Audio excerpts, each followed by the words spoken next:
Hello and welcome to the Pharmacy Technician HQ videocast. Today's lesson is going to be on alligation medial, otherwise known as alligation, which is what we'll refer to it as for the rest of this educational piece.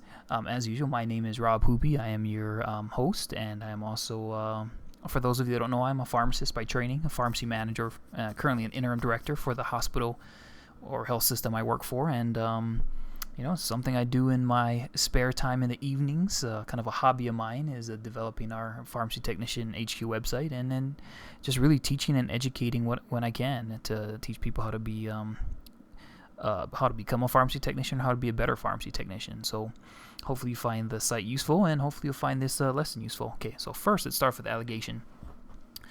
Basics. There's a couple ways to do it. I've seen one way where I was taught to do a 3x3 box, kind of like a tic-tac-toe box, and then you kind of fill out things there, and then you do some algebraic equations on the back end to like step 1, step 2, step 3. I'm going to show you the way I like to do it because it's less writing. I don't like having to write out the dang tic-tac-toe box, so this is what I do. But before we get into that, we probably ought to identify a problem. I'm going to choose something relatively simple. So we're going to say, today you get a prescription for 4% hydrocortisone. In oddball prescription, we don't normally carry that strength, so we need 4%. So we need 4% hydrocortisone, and they want 30 grams of it, which is a common size. Okay, so we need to make 4%, 30 grams. We can do that. Just draw that line there. Okay, what we have in stock. So first of all, we can throw the 4% here. That's something we can do right off the bat. What we have in stock is 1%, and we also have some 5%. With alligation, you always need 2% that are two concentrations, one that's lower and one that's higher than the whatever you're finding. I guess it probably goes without saying, but if you have two concentrations that are lower than what you want, there's no way you can get to that percent. Or if you have two that are higher, you can't get lower than the two you have, so there's no way you can get to it. So that's typically what you have as a situation. Your lower one can be 0. It makes it quite simple. That 0, though, if it's a 0 and it's a cream or lotion, you have to have some kind of base that you're going to be adding to that, right? If it's an IV solution, then you're going to be using sterile water. So it's possible to use 0 and still use this particular formula to get what you want. Okay, the first thing you do with alligation is you cross-subtract. So I just kind of draw an X to keep myself clear. So I'm going to do 5 minus 4, and I get 1. I'm going to do 1 minus 4, 4 minus 1. It really doesn't matter. It's you just need to subtract and get a number. And regardless of what the decimal or the sign is, it's always positive. You don't do a negative here. And what you have is parts. You have 1 part of something and 3 parts of something. And now this is a really critical piece. If there's one thing you don't want to forget is once you do the little cross subtracting, that's it for the whole cross piece. Now from now on, everything on one line relates to that product. So 1 refers to 1 part of the 1%, and 3 refers to 3 parts of the 5%. You see how we're on the same line now? What I like to do is total up my parts because that's important for me to figure out what the percentage is. So it's the total parts is 4. 1 plus 3 equals 4. And then my lazy way of doing this is, well, now I need to divide 3 by 4 and 1 by 4. So since I did it, so this was an addition and now it's my division.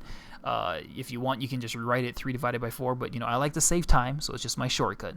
Total up my parts, leave that there, add 1 divided by 4 here, and just do that. What is 1 divided by 4? It should be 0.25. Let me make that point a little darker. We don't want to lose that. 3 divided by 4 is 0.75. And just to remind you, I'm sure everyone knows this, but 0.25 is 25%, 0.75 is 75%. I like to add those together, and that should always equal 1, and they do. And so what this tells us is, once again, the 1% is 0.25 or 25% of my total volume, and the 0.75 is 75% or 75% of my total volume of 5%. Okay, remember, all stay on the same line. Of what though? Okay, so my ugly 3 I left up here, I'm going to go ahead and multiply 0.25 by the total volume that I want, in this case 30 grams. And I'm also going to multiply 0.75 by the total volume that I want, which is 30 grams. And we're going to get two values. So 30 times 0.25 is equal to 7.5 grams.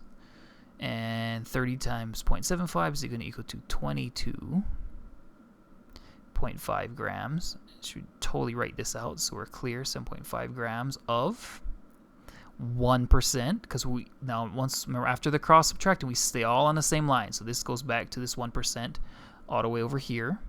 And the 22 grams of, following the same rule, of 5%.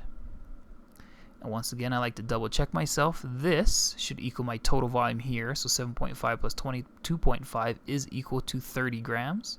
So we're good.